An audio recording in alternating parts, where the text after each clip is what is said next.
Estamos diretamente do 32º Congresso Espírita do Estado de Goiás, reunindo mais uma vez para a gravação do nosso Pod Fé, o podcast da Federação Espírita do Estado de Goiás. E tendo nesse dia a alegria de compartilhar da presença do nosso amigo Meri Seba e também os voluntários colaboradores do NEP que irão se apresentar. Olá pessoal, meu nome é Bruno Lacerda, pertenço ao grupo de estudos do NEP, da Federação Espírita do Estado de Goiás, e é com muita honra que estaremos aqui mais uma vez para essa troca de conhecimentos. Olá pessoal, é Eusita Melo Quinta, do NEP. Uma alegria estarmos aqui com o Meri no nosso 32º Congresso para tratarmos de tema relativo ao Evangelho de Jesus, sobretudo as parábolas, e o efeito da comunicação, que, através dos tempos, tem nos tocado a todos. Jesus, o grande mestre, o maior comunicador da história.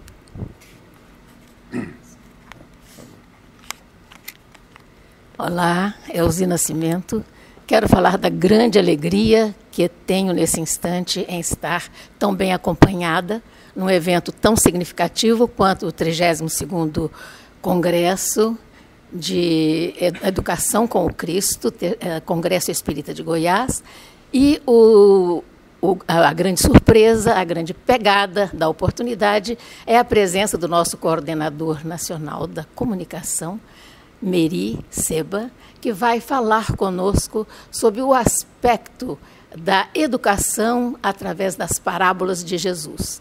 Para nossa alegria, ele vai se comunicar.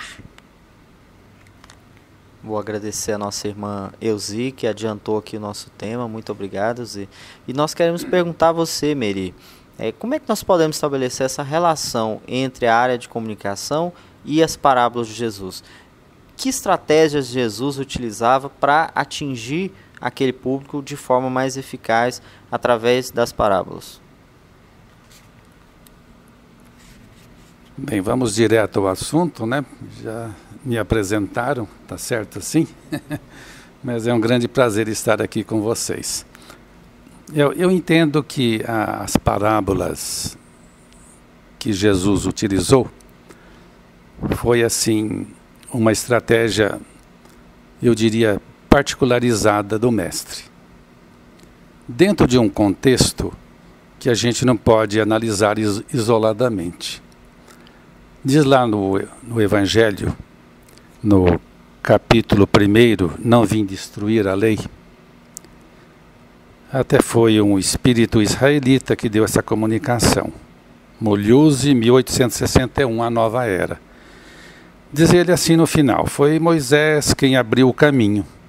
Jesus continuou a obra e o Espiritismo a concluirá. Essa citação nos leva a entender que as parábolas do mestre já estavam inseridas num plano anterior. Não as parábolas em si, mas a intenção sim. Já havia um propósito, não é, de se utilizar essas parábolas justamente para que houvesse a continuidade. Seria o plano de Deus? Não sabemos, mas tudo indica que ele fez em função de um planejamento. Não é? E as parábolas, na verdade, não foram criadas nem inventadas por Jesus, porque no Velho Testamento a gente também encontra algumas parábolas, não é? Lá com os profetas, Ezequiel e outros, nós vamos encontrar algumas parábolas também.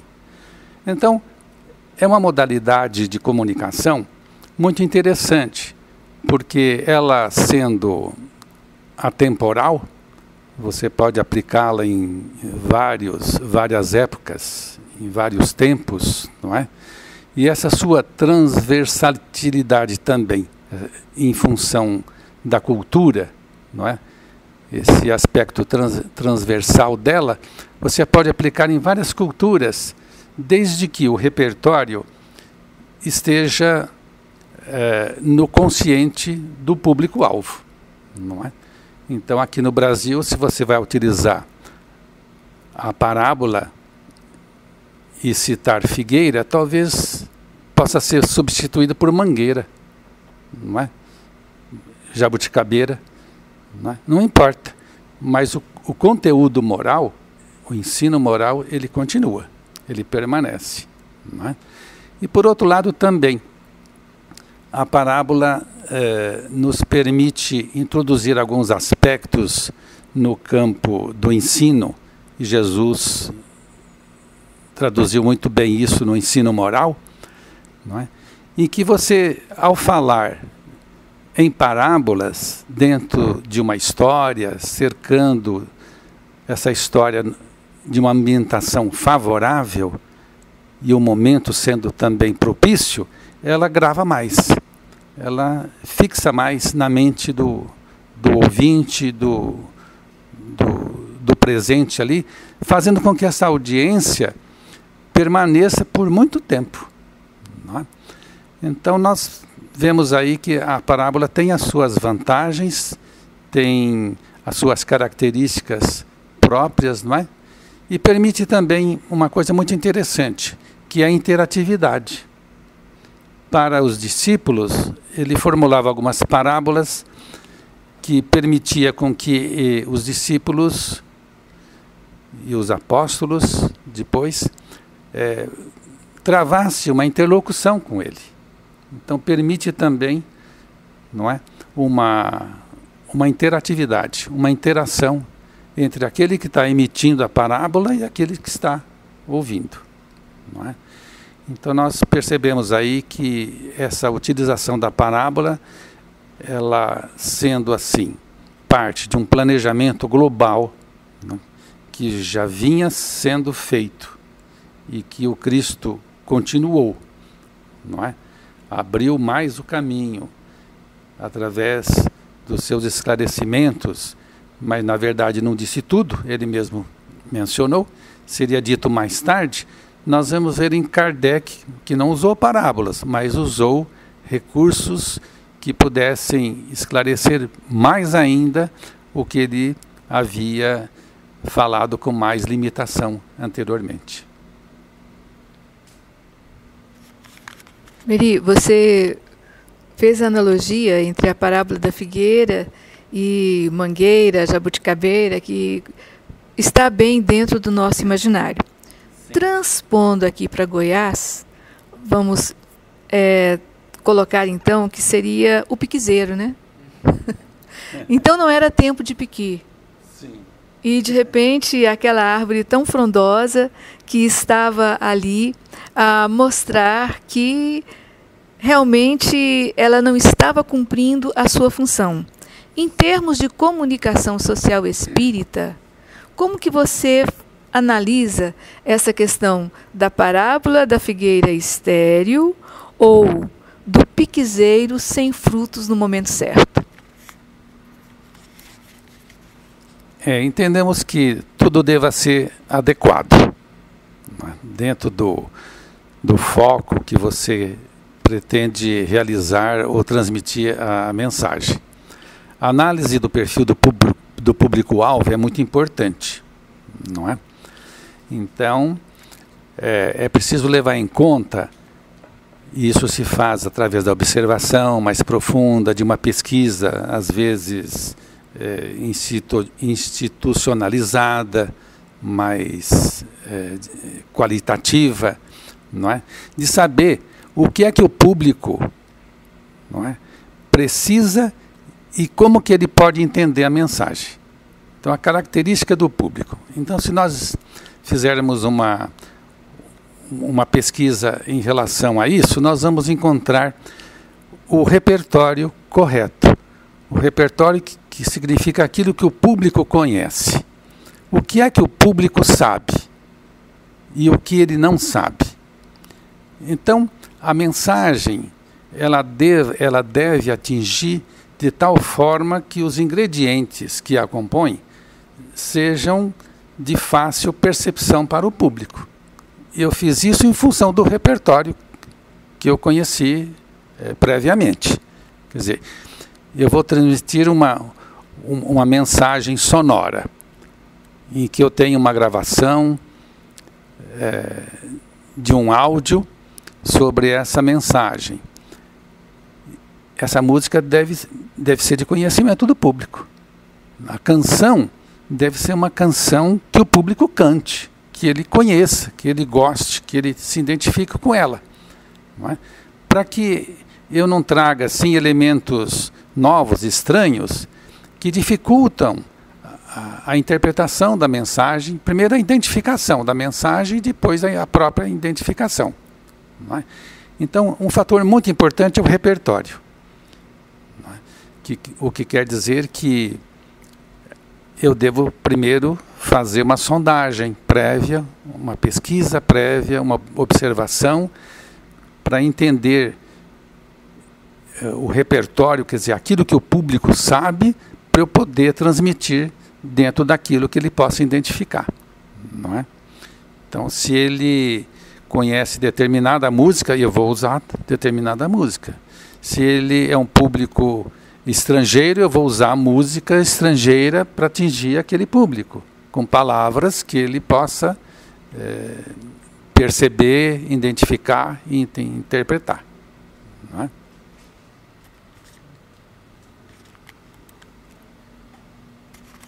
Bem, você colocou essa questão do público-alvo, que era um foco intensamente utilizado por Jesus. Então a gente verifica que com pescadores ele fala de mares e peixes, com agricultores ele fala de sementes e terras, com donas de casa ele fala de massa, fermento, e com fariseus ele fala com conhecimento sobre o conhecimento da lei, né? Isso transpondo para o campo do comunicador espírita, o que é que você observa que falta em nosso meio quando às vezes nós desprezamos o nosso público-alvo? Como que a gente pode melhorar o foco, tendo Jesus por base? No nosso meio, nosso meio espírita, através das várias experiências pelas quais nós passamos, a gente sempre sugere que se faça um planejamento. Não é? Principalmente quando nós temos uma campanha para atingir um grande público, ou segmento do público não espírita, ou então o público espírita, ou então segmento do próprio público espírita, até um nicho que é um subsegmento, não é? Menor ainda, não é? Às vezes um público especializado, como uma associação médica, por exemplo, médico espírita, que é um nicho, não é? Não é um grande público. Então, se ela pretende atingir o médico espírita, nós estamos tratando aí de um nicho, não é? Particularizado. Não é? Então, nós sugerimos o planejamento em termos bem fáceis de se entender, porque tudo parte de um conceito. Não é? Então, nós temos que, dentro do planejamento, responder qual é o conceito, não é? Através do qual nós vamos utilizar para que cheguemos à ideia, não é? A ideia daquilo que a gente vai transmitir. Então, basicamente, uma palavra pode gerar um conceito, não é? Uma imagem pode gerar um conceito. Então, varia muito de acordo com o próprio grupo que está trabalhando a comunicação. Não é? Só para dar um exemplo, quando nós elaboramos a campanha do Evangelho no Lar e no Coração, nós tínhamos um público-alvo, que é o público espírita. Nós não vamos oferecer o Evangelho no Lar e no Coração para o público leigo. Não, o grande público. Isso é uma campanha interna. Não é? O nosso público já fazia o Evangelho no Lar, mas não de uma maneira sistemática, de uma maneira mais consciente. E nós detectamos também alguns aspectos assim, que faz parte do planejamento. Não é? Que a realização ou a prática do Evangelho no Lar estava muito automatizada. Então, fazia-se numa terça-feira à noite, no lar, mas a partir dali, as atividades continuavam assim, como se fosse uma sequência, né, interrompida pelo Evangelho no lar. Não é? Então, praticamente não atingiu o coração. Não é? Não havia assim um diálogo tranquilo entre a família, né, sem aquela pressa de ligar a televisão para ver a continuidade da novela, porque foi interrompida pelo Evangelho no lar, pela reunião. Não é? Então, pensou-se num conceito. Nós temos que definir um novo conceito. Não é?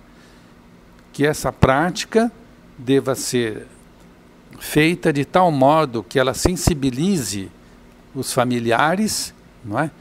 E penetre no coração. Então esse planejamento foi necessário. Não é? E depois não basta que cheguemos à ideia em si, de fazer um coração, para poder reforçar o conceito em termos de palavra. Então, graficamente, foi feito um coração, mas também não foi suficiente. Nós tínhamos que partir para a veiculação. Que veículo que seria utilizado para levar esse conceito? Não é? E aí achamos necessário fazer um veículo impresso, para mostrar o desenho do coração, principalmente para aqueles que participam aí da nova geração.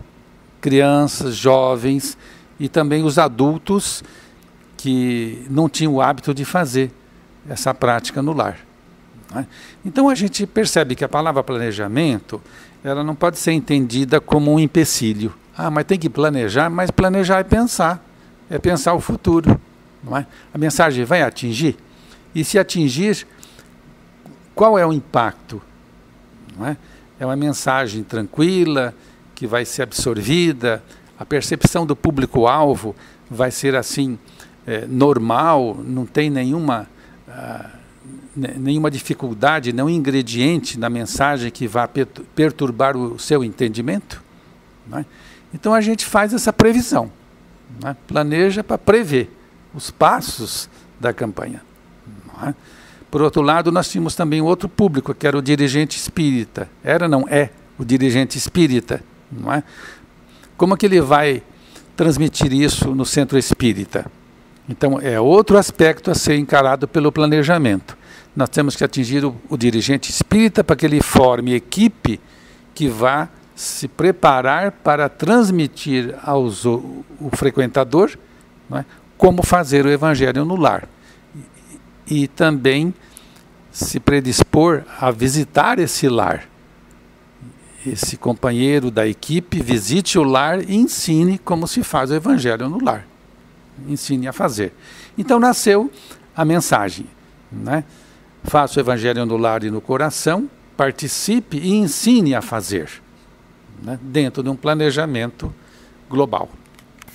Então, aí essa mensagem me fez lembrar do Encontro Nacional que tivemos em 2015 em Mato Grosso, quando você propôs à equipe um jingle. E saiu mais ou menos assim: Evangelho no lar e no coração. É mensagem de luz, paz e amor e perdão. Para um mundo melhor, Jesus, a melhor opção. E, inteligentemente, vocês recorreram à simbologia do coração, visto que nós, criaturas humanas, somos essencialmente emocionais. Sim. E tocados pela emoção, aí então nós seremos capazes de acessar a nossa parte racional e verificarmos a forma melhor de atingir o público-alvo que nos interessa. Eu gostaria de fazer uma analogia com o público-alvo que Jesus buscou atingir. Ele veio para nos sensibilizar e nos afirmar a segurança da vida futura, porque todo o seu trabalho é em prol de iluminar-nos, esclarecer-nos, conscientizar-nos de que temos que conquistar a possibilidade desta vida futura. Uma coisa muito linda também que eu percebo sempre nas parábolas é o impacto que elas causam. Sempre tem aquele aspecto que leva a pessoa a refletir sobre o que está realmente sendo mostrado com aquele ensinamento que terá palavras de vida eterna, porque todas as parábolas jamais foram nem serão esquecidas. Então, acho que essa sensibilidade para despertar-nos o belo, o verdadeiro, que é a finalidade principal de Jesus, nos sensibilizando para que nós cuidemos da nossa condução nesta oportunidade em que estamos encarnados, porque cada encarnação é um aprendizado novo. E então as parábolas são as nossas lições para podermos ter êxito nessas experiências. Foi muito interessante a sua colocação, porque também a gente entende que Jesus, quando usou as parábolas, ele não falou somente para o povo judeu ou somente para os seus discípulos, não é? Ele falou para a humanidade. Então, como mestre em educação, mestre em comunicação, não é? Jesus entendia exatamente isso, que para dar seguimento a esse roteiro que iniciou com Moisés, não é? Para que ele abrisse mais o caminho, não é? Ele teria que ajudar o seu próximo, vamos dizer assim, não é? Condutor do trabalho, que surgiu com a codificação feita por Allan Kardec. Então, quando ele passou, vamos dizer assim, a bola para frente, não é? Esses conceitos já estavam firmados nas parábolas, não é? O que permitiu que o Espírito da Verdade desse seguimento, não é? na parte referente às leis morais, não é? Recordando esses ensinamentos evangélicos nessas lições da codificação.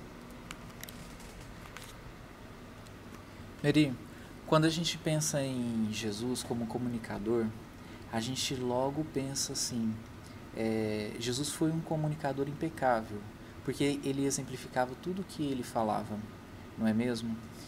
E quando a gente relaciona isso para o centro espírita hoje, a gente, não só o centro espírita, mas também na visão das pessoas, é muito importante da gente ter o conhecimento correto da doutrina espírita. É uma afirmação, porque assim, a gente vê tantas coisas na internet, que é um meio de divulgação fácil, ou até mesmo em rádio, dependendo muito do contexto, né? Que às vezes passam a mensagem da doutrina espírita um pouco contorcida, né? E aí a gente fica refletindo como que está a situação desse centro espírita. Você acha que é um reflexo, o que é divulgado, com o que está lá dentro? Qual que é a sua visão em cima disso daí? Que eles estão um pouco distante da doutrina, que precisa voltar para a essência? Como que é? Fica assim, difícil nós analisarmos globalmente a situação, não é? Se é da casa que eu frequento, eu posso falar com mais base, mas eu não posso generalizar, não é? Eu vejo na casa onde eu frequento, casa assistencial MEI, algumas particularidades que chamam a atenção. Por exemplo, todos nós somos aprendizes do Evangelho na casa espírita. Nós não temos doutores, não temos professores, nem experts em doutrina espírita. Então, todos nós estamos aprendendo. Ora, se nós estamos aprendendo, foi o que nós falamos recentemente numa das nossas reuniões. Por que não aprendermos juntos? Então, eu sou muito favorável de que numa palestra nós tenhamos um diálogo aberto com o público, que o público participe, que o público faça perguntas, porque nós entendemos também que o próprio expositor possa sair aprendendo. Daquele momento que ele pensou em ensinar, ele acaba sendo ensinado, não é? Porque o público bem orientado, o público que já está interessado no conhecimento espírita, também lê. A gente vê pela enxurrada de livros espíritas que, não é, são vendidos, comprados, não é? As editoras em ascensão. Então o público está lendo. Mas eu quero voltar àquele assunto da interação. Nós estamos repetindo ainda alguma coisa do passado, não é? Colocando o expositor como a última palavra, porque às vezes o público tem perguntas a fazer e não faz por falta de tempo e também por falta de oportunidade, porque não se criou a oportunidade para que ele falasse, não é? Então esse é um ponto, falando da área de comunicação na casa espírita, não é? Por outro lado também, nós entendemos que a casa espírita deva ter uma pequena estrutura de comunicação. Por mais simples que seja, ela tem algumas funções na casa espírita. O quadro mural, distribuição de mensagens, orientação às outras áreas, por exemplo, no campo do atendimento fraterno, não é? A orientação à mocidade, sugestões que ela possa fazer também na área de promoção social, não é? Porque não é só dar a cesta, não é só dar o alimento, não é? Aí, inclusive, até certas posições contrárias. Eu acho que, na minha opinião, quando a gente dá a cesta, nós devemos também agregar uma mensagem, não é? Isso não é imposição, porque está saindo da casa espírita, não é? E a casa espírita tem a obrigação também de despertar as consciências, não é? Era aquilo que Herculano Pires colocou em suas obras, não é? No livro O Reino. Nós temos que acender, não é? O público de modo geral, não é? Acender as consciências. É acender mesmo, é no sentido de aquecer. Iluminar. Não é? Iluminar, quer dizer, provocar. Então, às vezes, uma mensagem que vá numa cesta, ela pode mudar um destino. Ela pode mudar o rumo da família, da pessoa, não é? Então, nós temos que ficar atentos a essas oportunidades sem proselitismo, sem impor, não é? Sem querer estar fazendo barganha, mas de uma maneira consciente, tranquila, não é? Evangélica mesmo, seguindo o Evangelho, não é? E fazendo com que essa realidade mude, não é? Isso me faz lembrar sobre a questão da exposição. Eu não me lembro agora, numa das obras de André Luiz, talvez vocês possam me ajudar. Ele estava com o instrutor espiritual e o instrutor falou: nós vamos agora para o templo. E ele perguntou: mas qual é o tema da palestra? Ele falou: não sei. Eu falei: mas como? O senhor não sabe? Não, não sei. A palestra, o tema é definido pelos participantes, por aqueles que estão lá frequentando. Então havia um local em que os participantes, os frequentadores, colocavam o tema da palestra que corresponde à necessidade dele. Então veja como uma coisa é dirigida, então.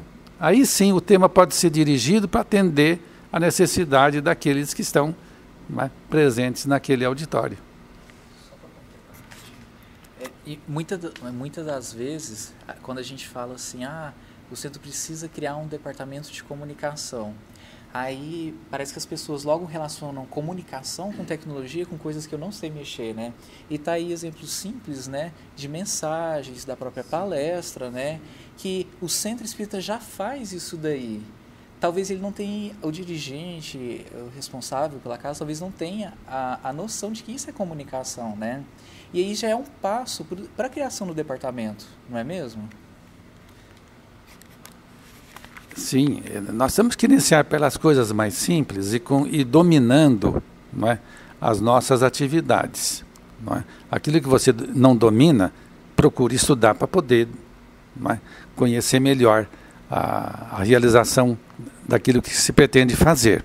Mas vejam, hoje a casa espírita ela é frequentada por pessoas que têm inúmeras formações, né, profissionais. Jornalistas, publicitários, não é? Web designers, estão presentes na casa espírita, fotógrafos, não é? Produtores de TV, não é?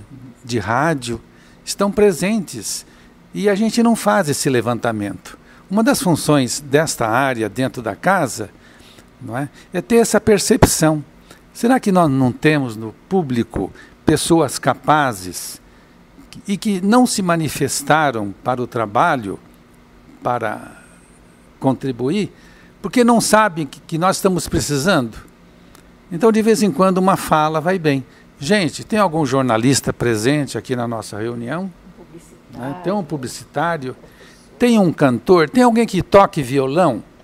Olha, estamos pensando em formar um grupo musical, um conjunto. Não é?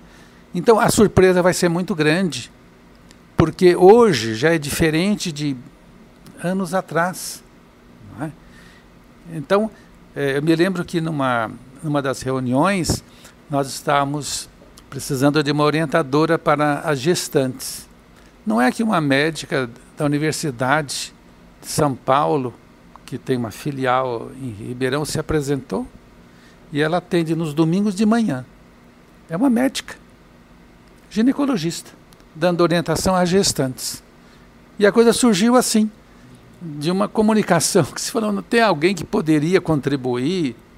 Não é que surgiu essa médica? E foi útil para ela também, que se sentiu sim, bastante... Sim, útil, participante, uma grande colaboradora. Então a gente perde às vezes oportunidades pensando o quê? Pensando que não existe possibilidades da implantação, de organizar um pequeno grupo e começar devagarzinho, né, e chegar até os finalmente. Fica aí a sugestão para os nossos irmãos que estão nos ouvindo, em relação a essa criação do Departamento de Comunicação, né? E nesse sentido nós gostaríamos de sugerir a obra Orientação à Comunicação Social Espírita, conduzida pelo nosso irmão Meri, né, juntamente com diversas outras pessoas, e é uma obra que está disponível, né, que está aí à disposição de todos, para que a gente possa criar esse passo a passo em relação à área de comunicação dentro da Casa Espírita. Meri, infelizmente nós estamos já chegando ao fim do nosso bate-papo aqui, e nós gostaríamos de encerrar. Vou pedir a todos uma mensagem final, mas eu gostaria de lembrar da importância também da energia que nós colocamos naquilo que nós falamos, né? E nesse sentido é que Jesus tocou tantas pessoas, porque às vezes as técnicas elas são importantes, mas a energia, o sentimento, né, que nós colocamos, ele complementa essas técnicas para atingir ainda mais as pessoas, né? E para a gente simbolicamente agradecer a sua presença aqui, você que é o criador dessa campanha, Evangelho no Lar, no Coração, eu vou pedir a nossa coordenadora Eusita para entregar um balão coração ao nosso irmão Meri, simbolicamente dizendo para você que nós estamos entregando nosso coração em agradecimento pela sua grande contribuição ao movimento espírita. Muito obrigado. Queremos agradecer o quanto aprendemos e contar também com a sua presença numa outra oportunidade, e ainda lembrar que estamos já fazendo a proposta do planejamento para a área da família e vai abrigar todos esses assuntos que foram aqui abordados. Muito obrigada pela sua presença e pelas lições que aprendemos. Então, Meri, a nossa pretensão é muito grande. Leve o NEP da Federação Espírita de Goiás no seu coração. E que todos nós possamos aprender com os impactos de Jesus, o grande comunicador. Pois não se coloca a candeia debaixo do alqueire. E ninguém esconde uma cidade sobre o monte. Então que nós possamos usar os nossos recursos para fazer um melhor, facilitando a divulgação e o trabalho da doutrina espírita no coração, na cabeça, na vida de todos os que se acercam de nós. Eu, Bruno Lacerda, através do amor de Jesus, que possa nos inspirar, possa nos conduzir e nos motivar ainda mais nessa doutrina espírita tão maravilhosa, né? E que nós possamos levar essas mensagens desde das formas mais simples até as formas mais avançadas, mas que nunca deixemos de nos comunicar de alguma forma as mensagens aos nossos irmãos. Que assim seja. Meri, a gente agradece muito a mensagem inspiradora, por ter falado de aspectos tão importantes da comunicação. E já que a Elzi falou da família, a Elzita falou dos estudos, a gente também quer falar que a gente pegou esse documento de orientação à Casa Espírita e planejamos um estudo lá dentro da FEEGO com o objetivo de formar trabalhadores na área de comunicação e eles serem os multiplicadores disso daí em todo o estado. E o que você vem dizer vem bem ao encontro dessa nossa ideia, né, que a gente está fazendo agora em 2016. Obrigado. Muito obrigado, Meri. Sua mensagem final, por favor. Amigos, a gente só tem que agradecer essa oportunidade de estar aqui no 32º Congresso do Estado de Goiás, não é? E com esse tema sensacional, né? Educação com o Cristo, não é? Que inclui a comunicação, não é? A educação precisa da comunicação. E a nossa comunicação, se ela for educativa, ótimo, não é? Orientadora, esclarecedora e, sobretudo, consoladora, não é? Então, a gente tem que agradecer essas oportunidades e, principalmente, essa concessão do Mestre, permitir que a gente trabalhe nessa lavoura de amor, não é? Com a nossa precariedade ainda moral, não é? Espiritual, mas na busca de uma situação melhor. Que Deus abençoe a todos. Amém. Que a gente sempre termina o Pode Fé com uma brincadeira, Meri. E nós gostaríamos de saber qual que é a comida mais, vamos dizer assim, comida lá em Ribeirão Preto. Mais peculiar. Em Ribeirão Preto? Isso. Ali, como é uma região assim, como é uma região muito voltada para o agronegócio, tudo está relacionado com vamos dizer, essa ambientação econômica, não é? Do agronegócio. É uma carninha bem passada, não é? E muita salada, certo? Mas também não deixa de ter algumas coisas assim peculiares. Nós temos várias comidas típicas, não é? De várias nações. Então, mas o que predomina mesmo é uma costelinha de porco, não é? E uma picanha, alguma coisa nesse sentido. Então a gente termina o nosso Pode Fé com um churrasquinho e um piqui, um arrozinho com piqui, tá bom? Muito obrigado pela sua presença.